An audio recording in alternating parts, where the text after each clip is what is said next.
What's up, guys? It's my early breakdown for UFC 281. That's the Israel Adesanya Alex Pereira card. Um, this card is stacked, y'all. This is the next big card that's coming out. As far as it's probably the biggest card left this year, without a doubt. Alex Pereira, Israel Adesanya in the main event. Carla Esparza, Zhang Weili. I expect that to be an execution. You know, I don't really want to give predictions yet, but I want to break down, just the fight card itself. You got Dustin Poirier, Michael Chandler, also on the card. Frankie Edgar's retirement fight. He should have retired a few fights ago. Let's be honest. He's been brutally knocked out multiple times in a row. Let me actually pull up his record here. Yeah, it's back-to-back KO losses. One to Marlon Vera, one to Corey Sandhagen. Beat Pedro Munoz by split decision and got KO'd by Chan Sung Jung, the Korean Zombie, and lost to Max Holloway before that. So he's 1-5. 1-5 in his last six. So it's time to hang it up. He's a warrior. Won his championships. Did his thing. He's going straight into the Hall of Fame. Dustin Poirier, Michael Chandler. Now, most people pick Poirier in this fight.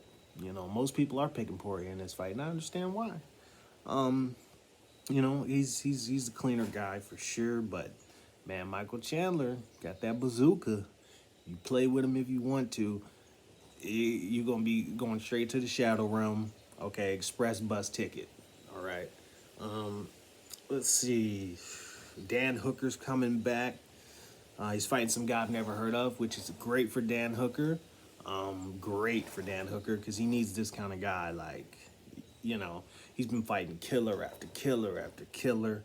You gotta take some step back, man. He's taking a lot of damage, a lot of abuse. That Barboza fight by itself, would change anybody. The kicks that he ate to the body, he's 1-5 in his last four. Same as Frankie Edgar, but a different kind of situation. He's got, he got knocked out by Arnold Allen. Michael Chandler knocked him out as well. Got submitted by Islam.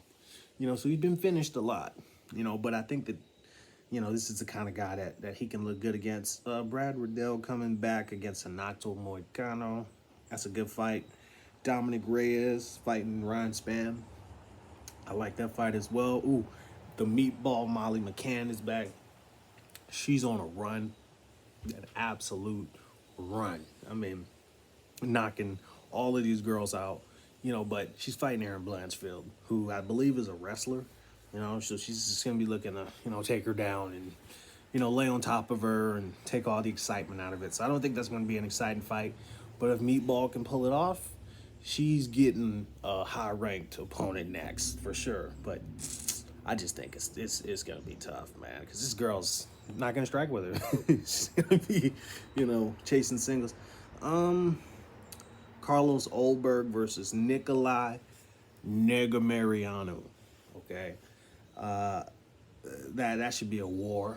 Carlos Ulberg comes out of Israel Adesanya's camp, I believe, in New Zealand. All those guys out there, they're coming. Carlos Ulberg, first team all down piece. Shout out to him. Let's see what else we got on this card. Well, that's it as far as the big fight. That's a lot of good fights. Obviously, this card is stacked from top to bottom. I even skipped a couple of fights, here and there that are going to be solid fights. But what I really want to focus on in that one is going to be Israel Adesanya and Alex Pereira. Now, Alex Pereira has been going through everybody, okay, one by one by one, just taking them all out. And he's a great fighter. He really is. And a lot of people are like, oh, well, he can't wrestle, bro. I don't really know who cares about if he can wrestle. Can Israel Adesanya wrestle? How many double legs has Israel Adesanya been shooting since he's been the champion? Not at any at all. you know, and he don't hit like Alex Pereira. If you believe that Israel Adesanya is a better kickboxer than Alex Pereira, then you've never watched Alex Pereira. Okay, he is the better kickboxer out of the two, which is why everybody is so excited about this fight, because we're gonna need to see something new from Izzy. And I know that there's some people that are saying, well, you know, Izzy had him on skates before he got knocked the fuck out. Well, I don't know if you know this, folks, but it doesn't matter. You still got knocked the fuck out. I mean, if you hurt me, who cares? If you were asleep at the end of the fight, you lost, okay? And he lost the first fight as well, you know, by decision. And I did watch both of those fights, and I thought that Alex Pereira won the first fight. You know, so he's got multiple ways to win this fight. He's already beaten him twice. So the question is, and it's not kickboxing. Nobody kind of will be. I mean, it'll be kickboxing with 4-ounce gloves on. Nobody thinks that Izzy's going to be shooting any takedowns in this fight. I don't. Most people will not be thinking that he's going to shoot some takedowns. But hey, if he wants to survive, he needs to shoot. He needs to clinch. He needs to stay away from that left hook. This is an express bus ticket to the shadow realm. Okay, that's my early breakdown for UFC 281 from Madison Square Garden. I can't freaking wait. I'm Ant, and I'm out.